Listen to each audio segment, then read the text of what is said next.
നാട്ടുകാർ കേൾക്കാൻ ഞാൻ പറയാം, പാപമില്ലാത്തൊരു യേശുവിനെ കൊണ്ട് മാത്രമേ ലോകത്തിന്റെ പാപത്തെ ചുമക്കാൻ പറ്റുകയുള്ളൂ. ഇനി കർത്താവായ യേശു ക്രിസ്തു എന്നൊക്കെ പറഞ്ഞാൽ എന്താ? കർത്താവ് എന്ന് പറഞ്ഞാൽ പരമാധികാരി, യേശു എന്ന് പറഞ്ഞാൽ രക്ഷകൻ, ക്രിസ്തു എന്ന് പറഞ്ഞാൽ അഭിഷക്തൻ. അപ്പൊ പരമാധികാരിയും രക്ഷകനുമായ അഭിഷക്തൻ, അതാണ് കർത്താവായ യേശു ക്രിസ്തു. പൗലോസ് അടുത്ത് ഇങ്ങനെ പറയുന്നുണ്ട്, എന്റെ കർത്താവായ, വേറെ ആർക്കെങ്കിലും ആണോ എന്ന് എനിക്കറിയില്ല, പക്ഷെ എനിക്ക് ഉറപ്പുണ്ട് എന്റെ കർത്താവാണ്. എത്ര പേർക്ക് ആ ഉറപ്പുണ്ട്? എത്ര പേർക്ക് ആ അഭിമാനമുണ്ട്? എന്റെ കർത്താവ്. പൗലോസ് അടുത്ത് പറയുന്നുണ്ട്, എന്റെ കർത്താവായ ക്രിസ്തു യേശു. എവിടെ പറയുക? ഫിലിപ്പിയ ലേഖനം 3:8 പറഞ്ഞു, എന്റെ കർത്താവ്. സ്തോത്രം. തിമോഥെയോസ് 2:8 പറയുന്നു, എന്റെ സുവിശേഷം. കണ്ടോ? അപ്പൊ എന്റെ സുവിശേഷം, എന്റെ കർത്താവ്, എന്റെ പ്രാണപ്രിയൻ. പൗലോസിന്റെ ആത്മബന്ധമാണ് അതൊക്കെ. പൗലോസിന്റെ സുവിശേഷത്തിന്റെ സാർവത്രിക സ്വഭാവത്തിന്റെ മഹത്വമാണ് അതെല്ലാം. ഓക്കെ, നമ്മൾ പഠിക്കുന്നത് പൗലോസിനെ കുറിച്ചല്ലല്ലോ ഇന്ന് രാത്രിയിൽ. തുടങ്ങാൻ നമുക്ക് ക്രിസ്തു യേശുവുമായിട്ടുള്ള ബന്ധത്തെ നമ്മൾ പഠിക്കുമ്പോൾ ഒന്നാമത് മനുഷ്യത്വത്തിന്റെ തിളക്കമാണ്. 33.5 വർഷം ദൈർഘ്യമുള്ളൊരു മനുഷ്യത്വം യേശുവിനുണ്ടായിരുന്നു. ബത്ലഹേമിൽ തുടങ്ങുന്ന ആ മനുഷ്യത്വം ബത്ലഹേമിൽ തുടങ്ങിയിട്ട് അങ്ങ് ഗൊൽഗോഥായിൽ അവസാനിക്കുകയാണ്. അറിയാമോ? അതിന്റെ തുടക്കവും അതിന്റെ ഒടുക്കവും വളരെ ചിന്തനീയമാണ്. ശ്രദ്ധിച്ചു കേൾക്കണം. തുടക്കം ശീലകൾ ചുറ്റി പശുത്തൊട്ടിയിൽ കിടക്കുന്ന ശിശു എന്ന നിലയിലാണ് കാണുക. അതിന്റെ ഒടുക്കം ശീല ചുറ്റി കേവലം നഗ്നത മറച്ച് ക്രൂശിൽ കിടക്കുന്ന യേശുവിനെ നാം കാണുന്നു.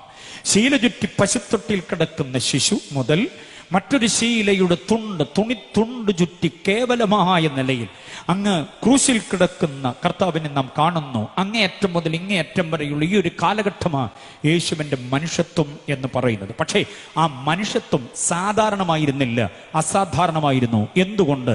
തിളക്കമുണ്ടായിരുന്നു അതിന്. നമ്മൾ മനുഷ്യരായി ജീവിക്കുന്നത് പോലെയല്ല യേശു ജീവിച്ചത്. 3 വാക്യങ്ങൾ ഞാൻ പറയാം, ശ്രദ്ധിച്ചു കേട്ടോണം. ഒന്നാമത്തെ വാക്യം ലൂക്കോസ് 1:35. അത്യുന്നതന്റെ ശക്തി നിന്റെ മേൽ നിഴലിടും, അപ്പോൾ ഉണ്ടാകുന്ന വിശുദ്ധ പ്രജ. കണ്ടോ? ഉണ്ടാകുന്ന കുഞ്ഞ്, ഉണ്ടാകുന്ന പൈതൽ, ഉണ്ടാകുന്ന ശിശു എന്നൊന്നുമല്ല പറയുക. പിന്നെ എങ്ങനെ പറഞ്ഞേ? വിശുദ്ധ പ്രജ. യേശു വിശുദ്ധ പ്രജയാണെന്നൊക്കെ പറഞ്ഞാൽ ജനിക്കുന്നതിന് മുമ്പേ പറഞ്ഞത്.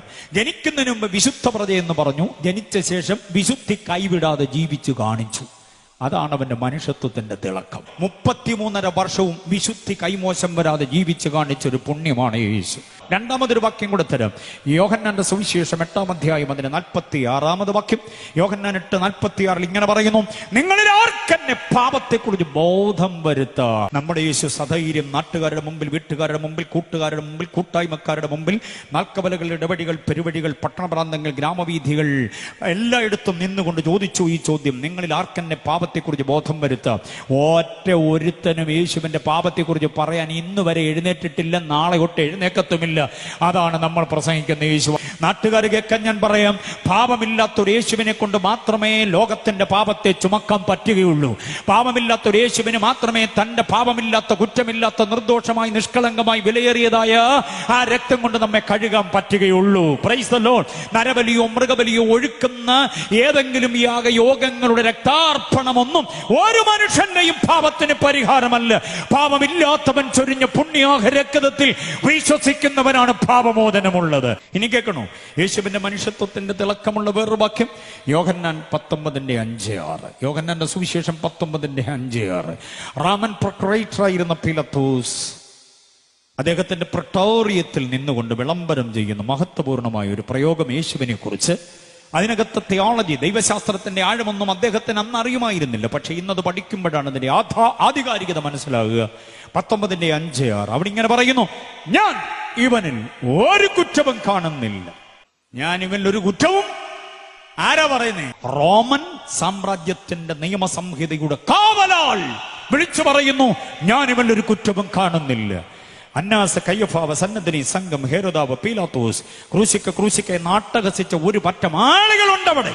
അവരെല്ലാവരും കേൾക്ക പറയുക, ഞാനൊരു കുറ്റവും കാണുന്നില്ല. അതുകൊണ്ട് ദൈവമക്കളോട് ഇനി ഞാൻ പറയാം, എല്ലാവരോടും പൊതുവായി പറഞ്ഞു കഴിഞ്ഞത്, നേരെ നിങ്ങളുടെ നേരെ വിരൽ ചൂണ്ടുന്നു. ഈ മനുഷ്യത്വത്തിന്റെ തിളക്കം ഏറ്റെടുത്ത് നമുക്ക് ജീവിക്കാൻ പറ്റണം. ആരും നമ്മെ കുറ്റം വിധിക്കരുത്. ആർക്കും നമ്മളെക്കുറിച്ചൊരു ആക്ഷേപം പറയാനുണ്ടാകരുത്. വിശ്വാസ ജീവിതത്തിന്റെ സംസ്കാരം, അതിന്റെ തനിമ, നേരമണ്ണ് സൂക്ഷിക്കാൻ നമുക്ക് കഴിയണം. അതാണ് ഇതിന്റെ വസ്തുത. പ്രാർത്ഥനക്കാരി എന്ന സാക്ഷ്യം, പ്രാർത്ഥനക്കാരൻ എന്ന സാക്ഷ്യം, പെന്തക്കോസ്തുകാരൻ എന്ന സാക്ഷ്യം, സൂക്ഷിക്കാൻ നമുക്ക് കഴിയണം. കാരണം 33.5 വർഷം വരെ ആർക്കും ഒരു തെറ്റ്, കുറ്റം, വക്രത, വളവ് കാണിക്കാനില്ലാത്ത വിധം ജീവിതത്തെ തന്മയത്വത്തോടെ സൂക്ഷിച്ചവൻ. സ്തോത്രം. അതാണ് കർത്താവ്.